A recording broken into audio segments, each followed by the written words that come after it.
Hello YouTube, welcome to Keep Talk. This week, I'm going to be showing you how to make a very scrumptious mac and cheese from scratch.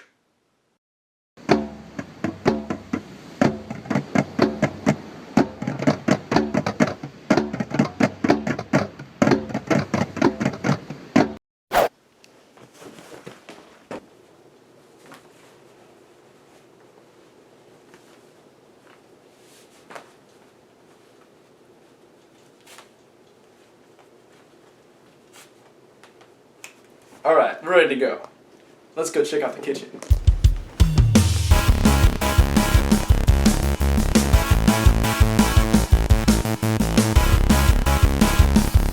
Here we are, in the kitchen. Now, I bet a lot of you are wondering how to really make mac and cheese, and not just go to the store and buy the prepackaged stuff with the cheese that's in powder and add water or milk.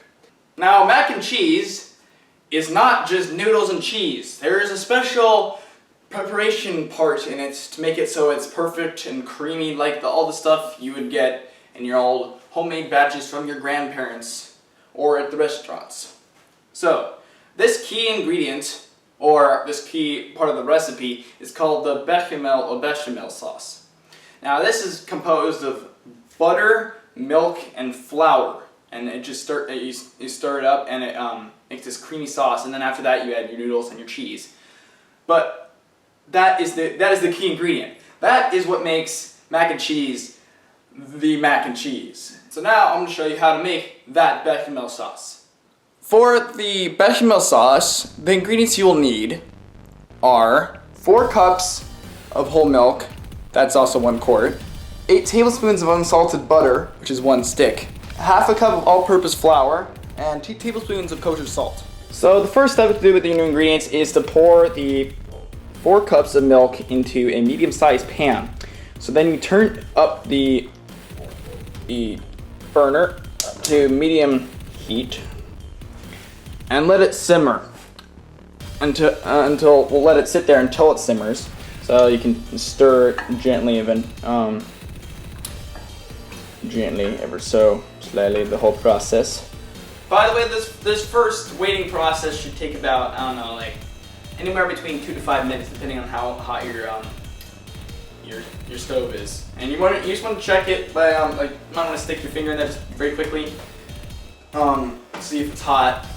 And if it's steaming, then definitely turn it off, because you don't want it to scald. Scalded milk tastes horrible, and it kind of means it's gone bad, and it won't be usable, and you have to start over.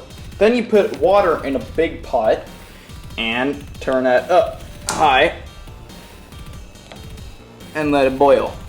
And then you can put the noodles in after it boils. You have the option to put a bunch of salt in here. I don't usually, because I don't think it really makes a difference whether you put salt in or not. I don't know. Maybe you like your noodles extra salty, so feel free to add salt or not to add salt. Now, while we're waiting for all this to cook, let me tell you a little bit about cooking noodles. Now, noodles are kind of tentative when you cook them. You don't want to stir them a whole bunch while they're boiling in the pot, because they'll get all sticky in the end, and yeah, it rubs off some of the bits of the wheat and stuff, so it makes them quite sticky, and that could be a problem when you put it in with the rest of whatever you're making, not necessarily mac and cheese, because you won't have the shape you want, and you might end up with mashed up gluten and wheat and mashed up noodles. Oh, looks like it's boiling. Time to add the noodles. Great, now you have the pasta in. Now, what I said about stirring earlier, you don't want to stir too much, but in the beginning you want to stir it just a tiny bit to make sure it doesn't stick to the pan, so that it will cook properly. Oh, looks like the milk's done. Alright, so after it's done simmering, turn off the burner and set it aside. We'll use it later. What we want to do now is get a heavy bottom saucepan or big pot and heat that back on the stove. We're going to be using that. And what you want to do is stick your piece of butter in there, like this. It's open. And let's skip ahead, because this is going to take a while, because I'm doing this one-handed. Alright, finally unwrapped it with one hand. Time to put it in the pan. Now that rhymes. Now what you do is you turn on the pan again, about to medium, I guess. Just let it melt, and you can smear it around the pan.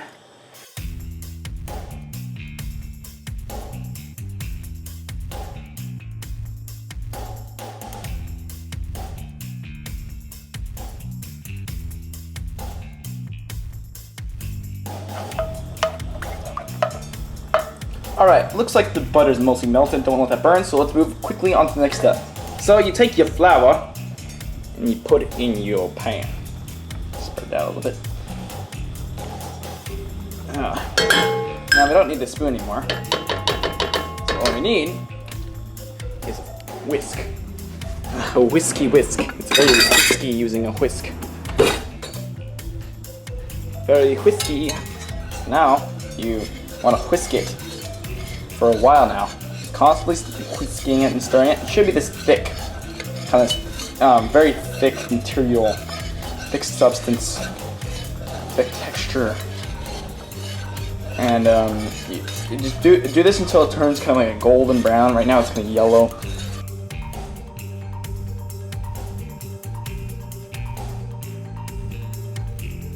Now that those flour chunks are out and you have a nice golden brown substance here, thick substance, you want to start adding your milk. But you want to take it off the heat so it won't burn more. So I'll just turn it off. Slowly add milk and whisk while doing that. This is not easy because one-handed, so bear with me. I'll put another sped up time lapse thing here.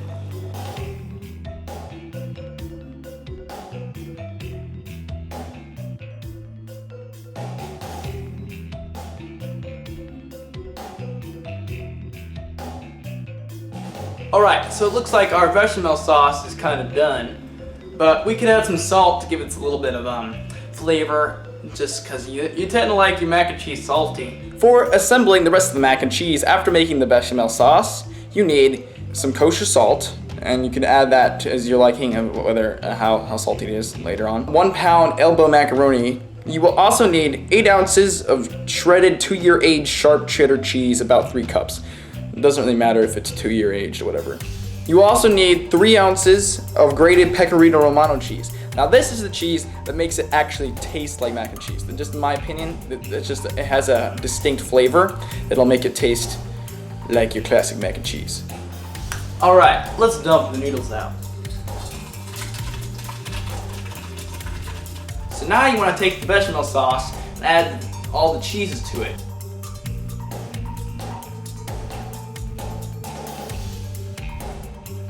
If you want a more iconic mac and cheese color, add some orange cheddar.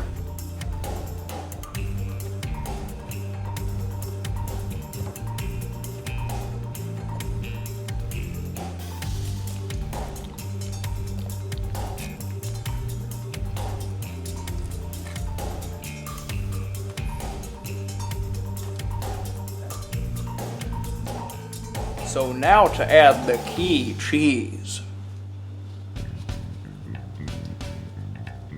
That is the pecorino romano right there. Alright, so time to add the noodles.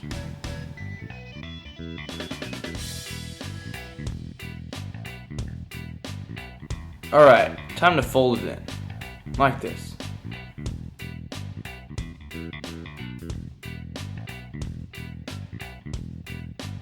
Alright, now since you've been able to make mac and cheese, let's go try it out on a plate.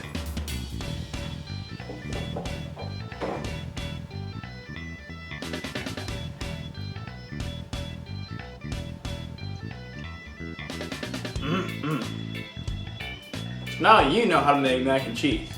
Pretty damn good one too. Now, go up there, cook your own if you haven't already. Because you know how, because you just watched this video.